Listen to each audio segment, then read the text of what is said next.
Hey guys, this is Frozen Wish News here, and welcome back to another review. And today I'm going to be doing my long overdue review of Your Friendly Neighborhood Spider-Man. So, Your Friendly Neighborhood Spider-Man is the latest MCU Disney Plus show, as well as the latest Spider-Man project to come out. And it came out just a month ago in late January of this year. And it stars Hudson Thames, Coleman Domingo, Eugene Baird, Carrie Walgren, Kathy Ang, Andre Robinson, Grace Song, etc. And so the series tells the story of a young Peter Parker, probably as young as when we saw Tom Holland's Spider-Man in Captain America: Civil War, and this is basically an alternate universe of Spider-Man where things around him were different. He had like a different mentor and different friends. Yeah, so Peter starts his life in Midtown High, but on his first day he gets bitten by a radioactive active spider. Well, I know you might think that it's just another unnecessary Spider-Man origin story that's gonna be repetitive. Well, it's not what you think it is. I'll explain more on that later. And so, of course, he becomes Spider-Man, and he must balance his life. As both Peter Parker and Spider-Man, since he keeps his identity as Spider-Man a secret. Sounds like a typical Spider-Man story, huh?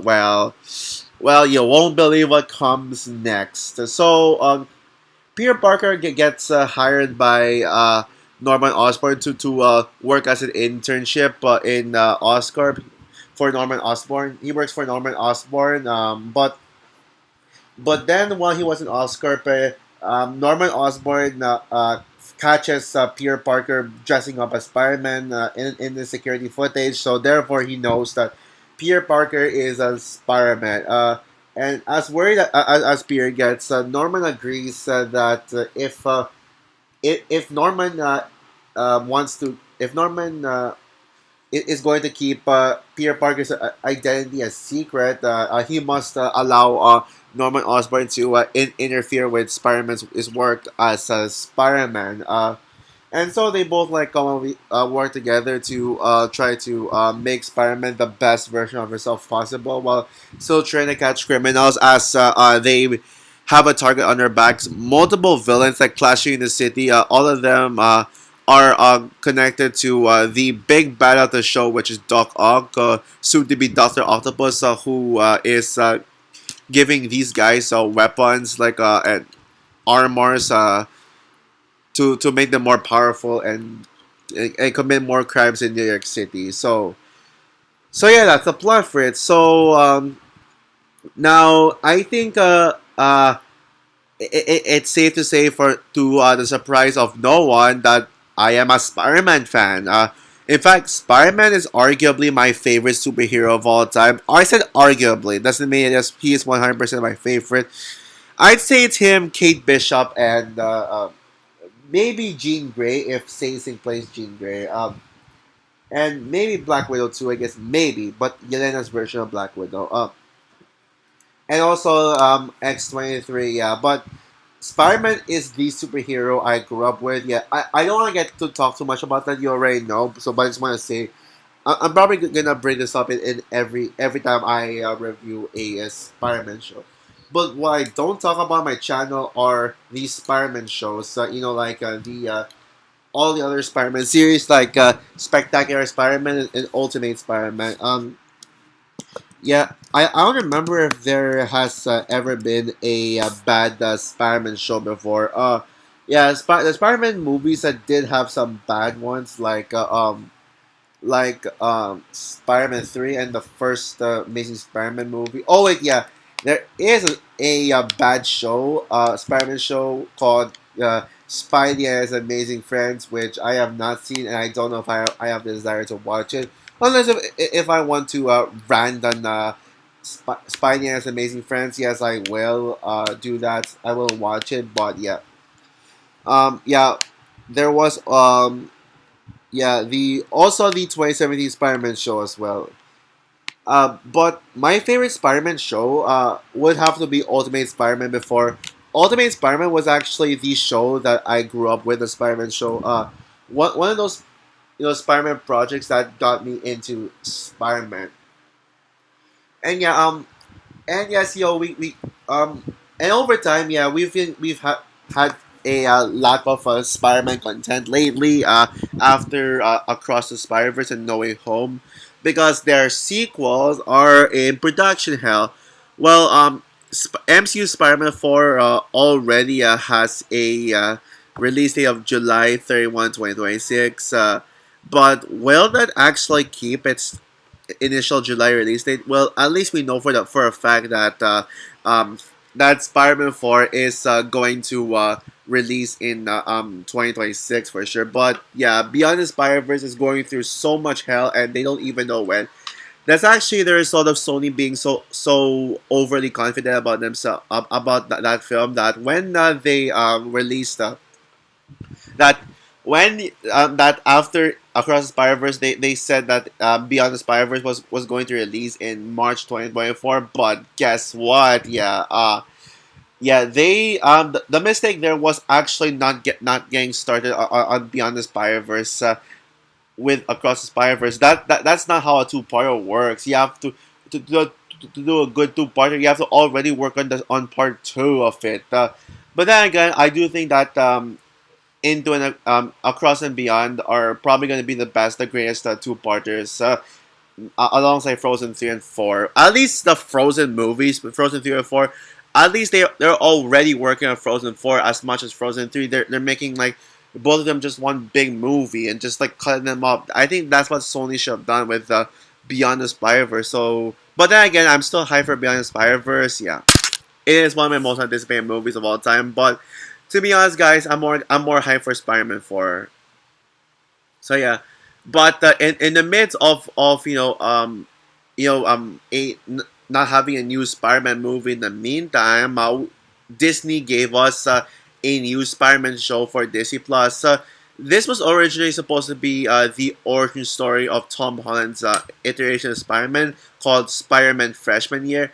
But then they changed to making this an alternate universe of Spider-Man, with a completely different Peter Parker and a completely different cast, and they changed the title to Your Friendly Neighborhood Spider-Man. So yeah, and it had a lot of backlash. Yeah, backlash with people just saying, "Oh, I'm sick of multiverse stuff. Why are we going back to the multiverse? Stop with multiverse." Even if this is technically the multiverse saga, so yeah, I mean, it's like getting annoyed with the Infinity Saga consistently involving Infinity Stones in them. So yeah, but when the trailer came out, like, people were pissed off about it. Like, there was so much backlash with that that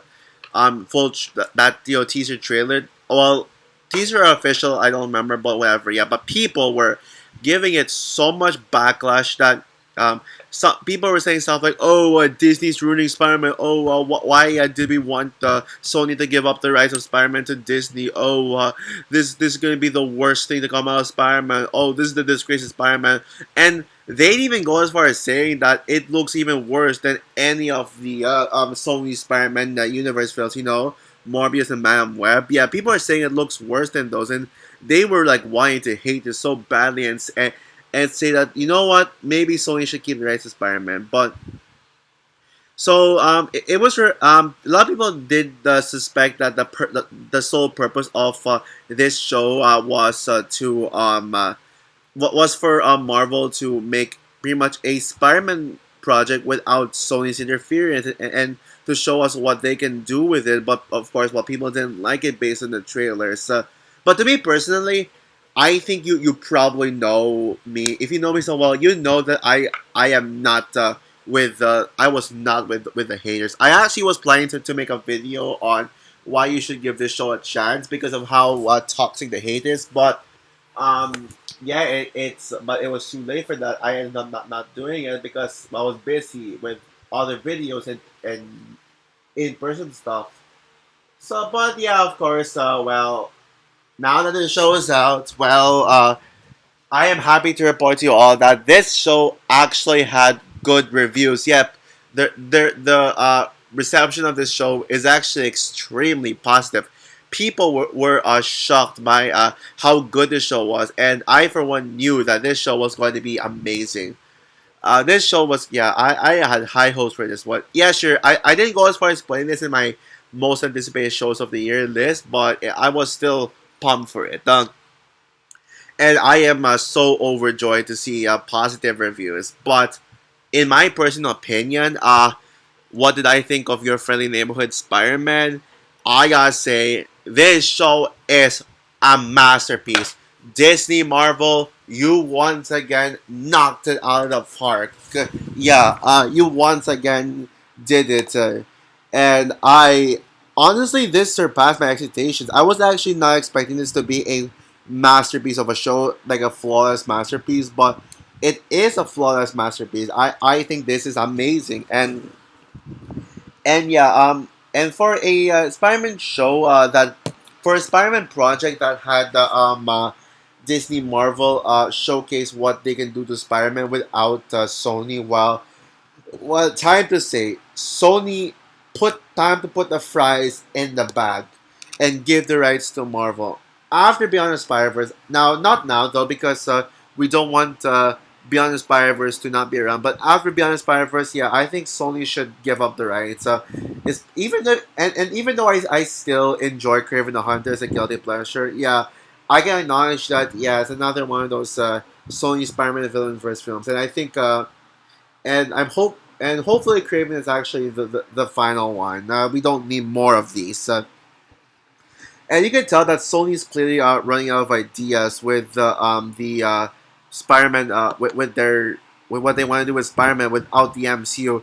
Spider-Man is Marvel, a Marvel property, not a Sony property. Yeah, it's done. And yeah, so comparing this to other MCU projects, people goes for saying that this is better than all of the MCU Spider-Man Tom Holland trilogy combined. Well, do I agree with that? Not really. I will say it is significantly better than Homecoming. In fact, this film is what Homecoming should have been. I still enjoy Homecoming. Don't get me wrong. I like Homecoming, but yeah, I think it's one of those movies that isn't as good now as it was before. And yeah, it's also slightly better than Far From Home. But I will say this: it's as good as No Way Home. Yes, you heard it right. It's No Way Home level good. Maybe some can even go. I can even see why some would say It's better than No Way Home. And compare, but I will say it's not as good as Spider Verse movies for sure. It's not that level of good. And yeah and oh and all I will say this compared to other Spider-Man shows as a Spider-Man show, this is the greatest Spider-Man show ever. And yeah, it is certainly one of the greatest MCU Disney Plus shows in general. Certainly a top five. Now I will say this though, it's not. I wouldn't go as far as calling this the best Marvel animation show yet. That would still go to X Men '97, but this is a close second. Better than What If for sure. So yeah, now let's get into detail on why I think this show is amazing. And oh boy, I have a lot to say. Well, hopefully I can try and jot it down. So yeah, now the animation style. Yeah, this is Disney's second attempt at doing a mix of 2D and 3D animation styles. The first time they did that was Wish, which I do think Wish has one of the greatest animations in all of cinema. Many people hated Wish. Yeah, many people hated Wish despite having the quote unquote Spider Verse animation style. People did not like that, and it was kind of unfair that people didn't hate Wish's animation despite the Wish despite people just loving these comic book animation style like Spider Verse, Possible's Last Wish, TMNT Mutant Mayhem, all that stuff, and and kind of the Wild Robot. Even though I personally view Wild Robot as more of a Wish style animated film, Um, yeah, people did not like that. So I was like hoping that the next time Disney does this, people can appreciate it even more. But then yeah, with the animation in this show based on the trailer, yeah, people were pissed off about it. They went as far as saying that this has one of the worst animations they've ever seen in their life, and it sucks to hear that. Yeah, it sucks to hear that because yeah, it just shows that people are biased towards the Spider-Verse animation style, the comic book animation style, when Disney does it, but when a non-Disney animation studio makes a Spider-Verse animation style animation, people just praise the hell out of it. Like one example of this is the recent Dogman. Like Dogman is a film that used the Spider-Verse animation style, and I think it is not only the worst movie to use the Spider-Verse animation style, but it has the worst use of the Spider-Verse animation style, like animation wise. But then of course people would praise the hell out of it just because it has the Spider-Verse animation style, and it's not Disney, so it's just really unfair.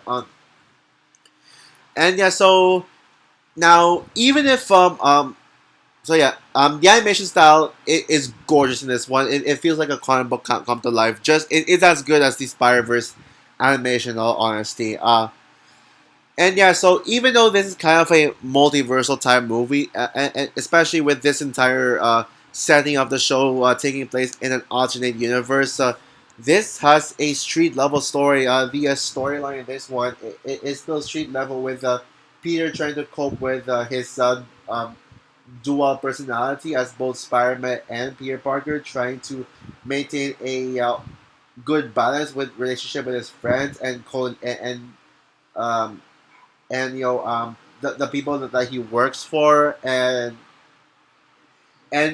even the villains that they have in this film are all street level villains. Like it is only the first episode and the final episode that had the multiverse included in it. So I gotta love that. And now let's talk about the origin story. Yeah, and so one of the reasons why the Amazing Spider-Man one sucked was because of the origin story being repetitive. Yeah, we all know that Peter Parker gets bitten by a radioactive spider, and he doesn't know. And then it makes him like stick to walls, and he didn't know what he was doing and all that stuff.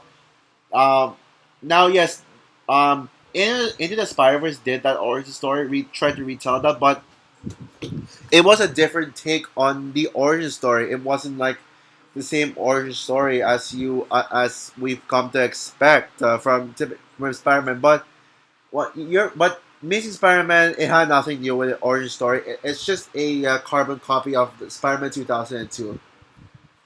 So yeah, but in this show, yeah, we did see Peter get bitten by a radioactive spider. But what happens to that then? Well, Peter Parker actually we skip over the full origin story. So after Peter Parker gets bitten by a radioactive spider, it cuts to Peter Parker already becoming Spider-Man. That's actually brilliant. I love that. It's genius. It's just like it's a great way to just show a glimpse of Peter Parker's origin story without actually making us suffer with our whole origin story. I love that. That's yeah. And this Spider-Man is probably the most likable Spider-Man yet version of Spider-Man. Sure, Tom Holland, all the Spider-Man, Peter Parkers are likable, but this is the most likable one yet. Not sure if he's my favorite Peter Parker. I have to debate on that. It's either him or Tom Holland Spider-Man, but yeah, I love this Peter Parker. Like there was a scene in this show that showcases what kind of how kind-hearted Peter Parker is. So basically, there was a scene where Peter had to stop a quote unquote robber from from robbing a food store.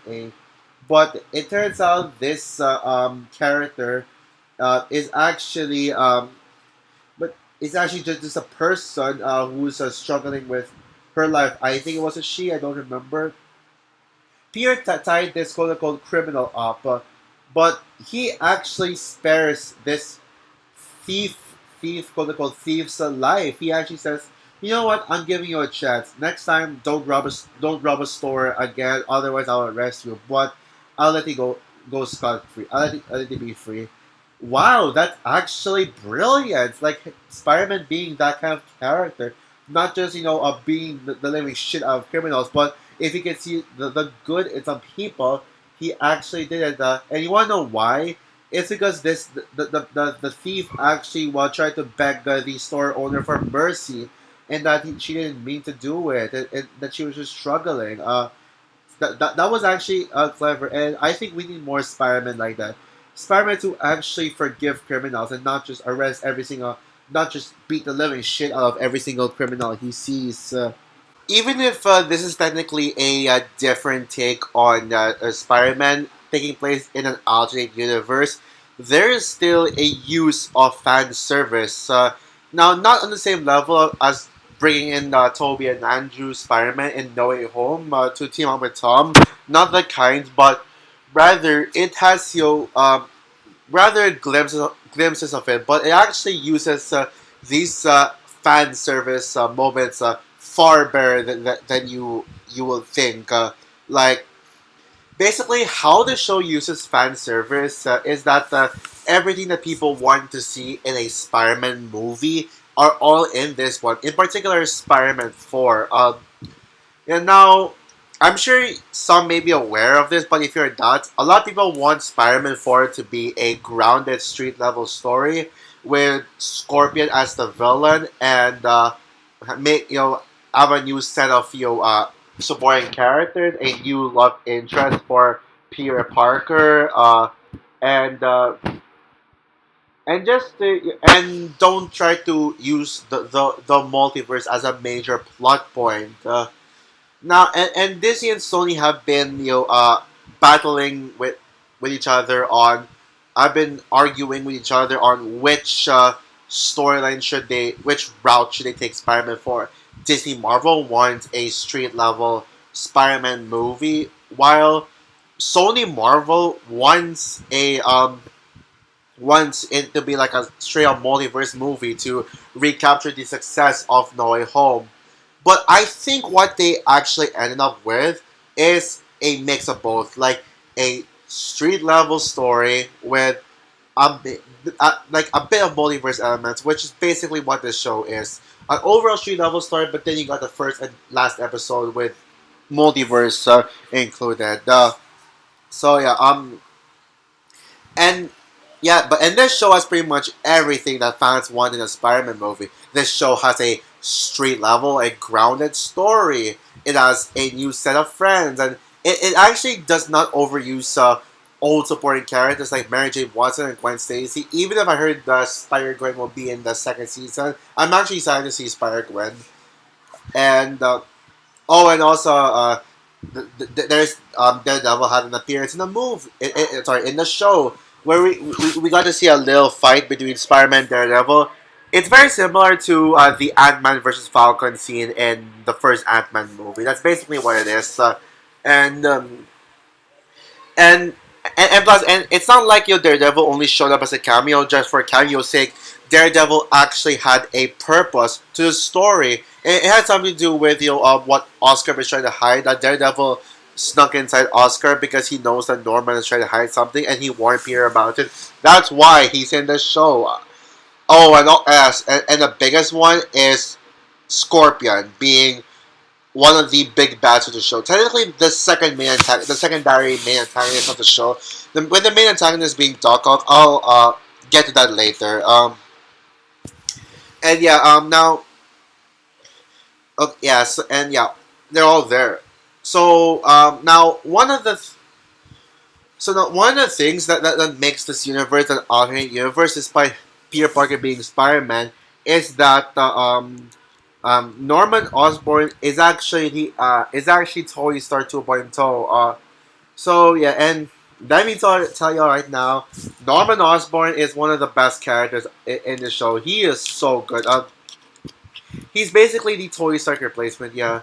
Now, and if you guys remember the first episode, if you have seen it, there was actually it was actually a parallel scene to the events of Civil War where we see Peter Parker coming inside the house, arriving back home, and he's like, "Oh hey, I'm May. This crazy car parked outside," only to see that rich billionaire actually out of nowhere show up at Peter's house to hire Peter for an internship.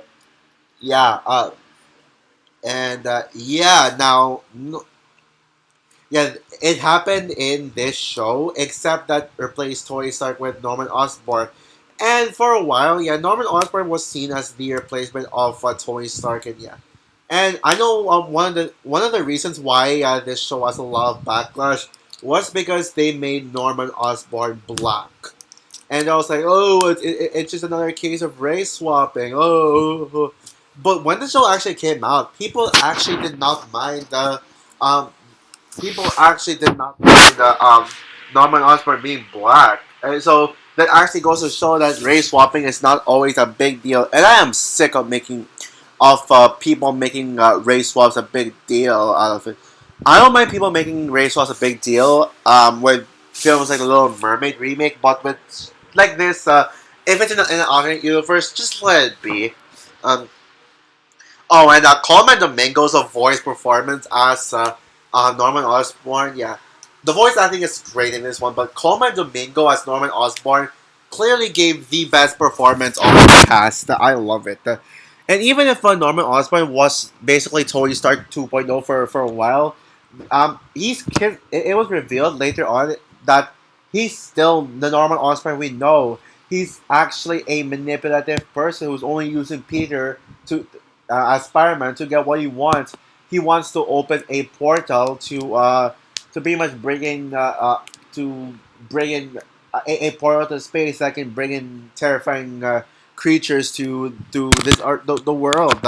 And and yeah, Norman Osborn was actually a greedy and manipulative bastard who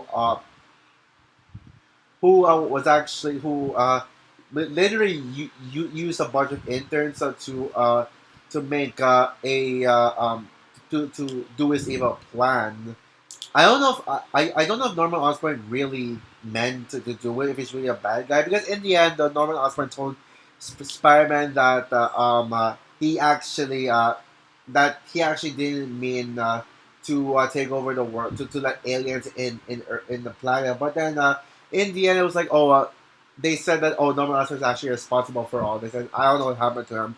We'll see with Spider-Man 2. Yes, that's actually my one nitpick with the show is that the ending did have like that plot hole on like whether or not Norman actually meant to bring in aliens to our world or not. So yeah, and yeah, there were multiple villains in this one, and not a single villain feels wasted.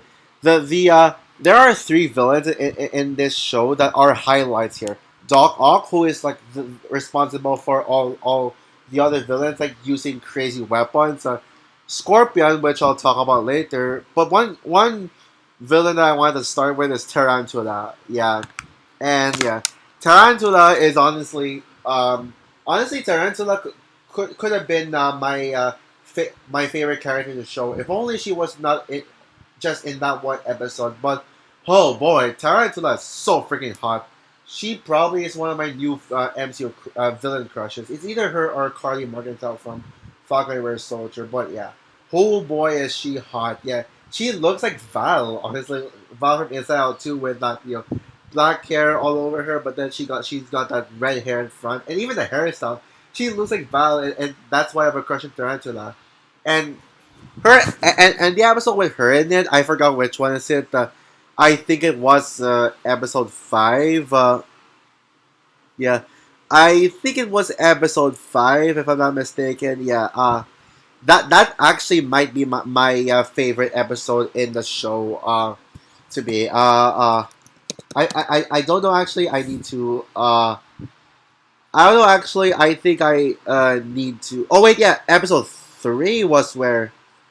Oh wait, guys. Yeah, I actually need to. I think it was episode 3 that had. Well, I'm not sure. I'm probably gonna have to rewatch this show, but I mean at least based on what I saw in the show and on first viewing, it wasn't enough for me to actually have enough things to say to review the show. So that's why I'm reviewing it. But I'll admit, guys, I'm actually not sure about which is my favorite episode in the show. I think a contender is episode 7. That might be a contender. But again, like what I said, I have not fully decided yet.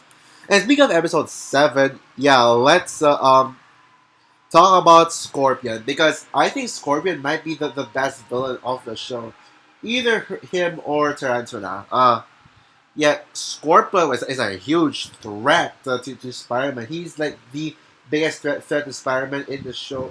Because in the end of episode 7, where Spider-Man and Doc and Scorpion fought, Scorpion actually beat Spider-Man, and boy, this show is ruthless and violent. And for a show that some may say it's aimed for kids, this show is not afraid to go dark. And yeah, it does have a dark tone to it with Scorpion, like literally destroying Spider-Man's suit and then stabbing him up to the point where where Peter Parker was hospitalized. And it even gave Peter Parker a nightmare about Scorpion trying to kill him.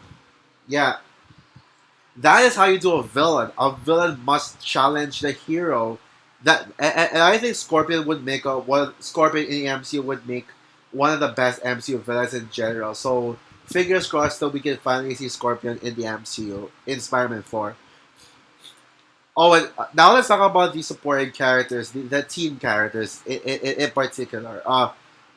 And yeah, now the fan favorite character in the show seems to be Lonnie, who is one of Peter's close friends in the show. Lonnie started off as a basketball, no, football champion, who's pretty much famous for football. But then his brother Andre joins a gang which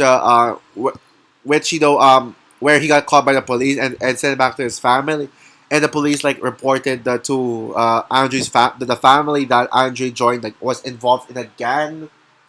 And so Lonnie stepped into the gang and was like, "Hey, Liam, don't bring my brother into this." But they refused to listen. So Lonnie made a deal with them that if they were to if Lonnie were to get his son spared from being in the gang and getting into more trouble, he joins the gang himself. And over time, he seems to be he's only part of the gang just to protect his brother, just to spare him. But it turns out Lonnie actually became involved with criminal activities with these guys. And so that results in Lonnie's downfall as a character as he changes who he is and he becomes Tombstone. And he starts to go down. Yeah, what a tragic character arc in this one. All to protect his little brother, he becomes a hero. Well, he becomes a villain. Well, it's like what was said in The Dark Knight, with probably my favorite quote in that film. You either die a hero or you live long enough to see yourself become a villain. But my favorite character in the show would actually have to be Nico Minoru. Yep, Peter Parker's best friend in the show. Yeah, and now I'm gonna explain to you on why Nico is my favorite character in the show. Well, on surface level, I think this might be predictable to some of you, but Nico is one of my Spider-Man crushes now. I still think Gwen Stacy from the Spider-Verse film is my biggest Spider-Man crush. I think Nico might be my second biggest Spider-Man crush now. Or at least my biggest Spider-Man crush since Gwen Stacy. Yeah, Nico is just gorgeous, and yeah, but yeah, that's just surface level. But here's the real reason why Nico is actually my favorite character in the show. It's because of how much of a kind-hearted and likable friend she is to Peter. Like, I think the friendship chemistry between Peter and Nico is just my favorite aspect of this whole show. And sure, yes. Over the course of other Spider-Man projects, like Peter, like had a best friend with like Harry Osborn and Ned Leeds in the MCU, but Nico is by far the best of the best friends to Peter. Like she is just such a supportive character. I have never seen any other character support Peter Parker more than Nico. Like their chemistry is just they feel like they deserve to be a romantic couple. Yes, I know that a man and woman can be best friends and not date, but there's like this spark in Pierre and Nico. Like they could actually live with each other for the rest of their lives. They can actually be couples who like dating and they could even get married and they could like live with each other like for the rest of their lives. That's how strong the chemistry was, and you can really feel Nico's art. Nico just wanting just wanting to just wanting to be open to Peter and just wanting Peter to be open with her, and then at one point, Nico finds out that Peter Parker is Spider-Man, and Peter didn't even tell Nico, and so it really hurt. It hurt Nico's feelings until Spider-Man saved Nico and their friendship got back together. It was actually really sad to see Peter and Nico's friendship break up like that. When Nico got upset at Peter and all that stuff, yeah, it was really sad. And also, we find that in the last episode, which I'll talk about later, that Nico is actually a witch. Like she conducted a spell that a spell where she can actually talk to her mom. But the thing is, her mom is dead, so that's why she did it in like a magical ritual or something like that. Like I love that. Oh, and this show has other great supporting characters as well. Harry. Honestly, guys, this is probably my favorite version of Harry. Yes, even over James Franco's Harry in the Raimi trilogy. And also I love Pearl too. Now I will say is though, I did not want Peter and Pearl to date. Like I would have rather had Nico be Peter's love interest than Pearl. That's actually one thing I was worried about in the show. But guess what, guys? Peter and Pearl did not actually fall in love, and there was actually no romance and no major romance in the show. In the show at all, Peter actually was left just not having a love interest, and that's actually one thing that makes this iteration of Spider-Man so refreshing. It's that this Peter does not have a love interest yet. Well, maybe in season 2 he could have a love interest, but that's actually one thing that makes this show unique. Oh, and also shout out to Asha as well.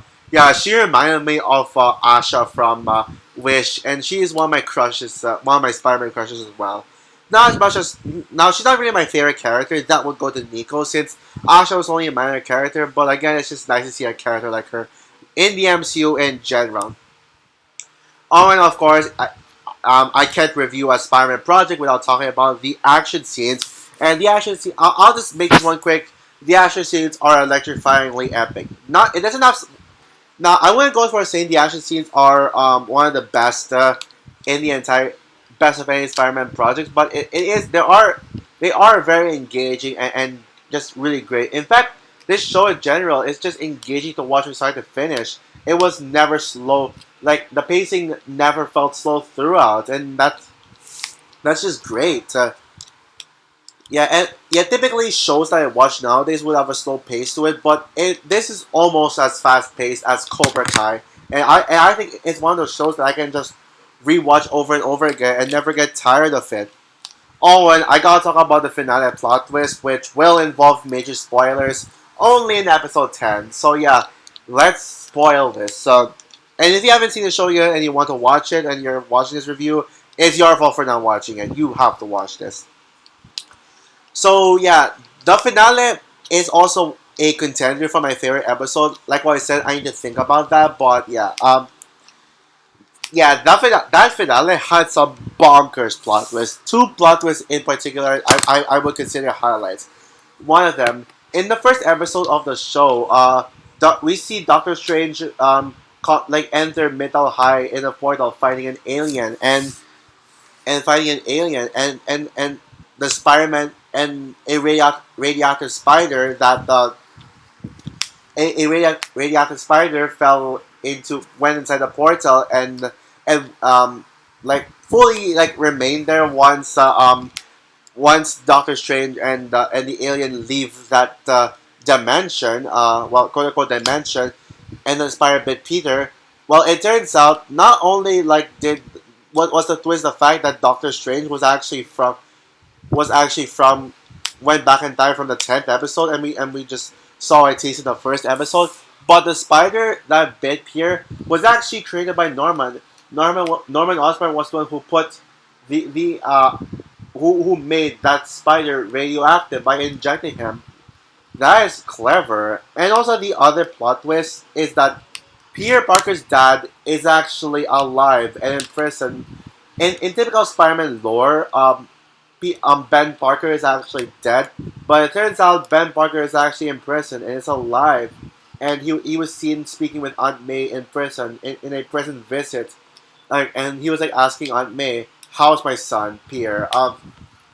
That was I'd say Uncle Ben being alive was a more shocking and better and more mind blowing plot twist than the Doctor Strange one.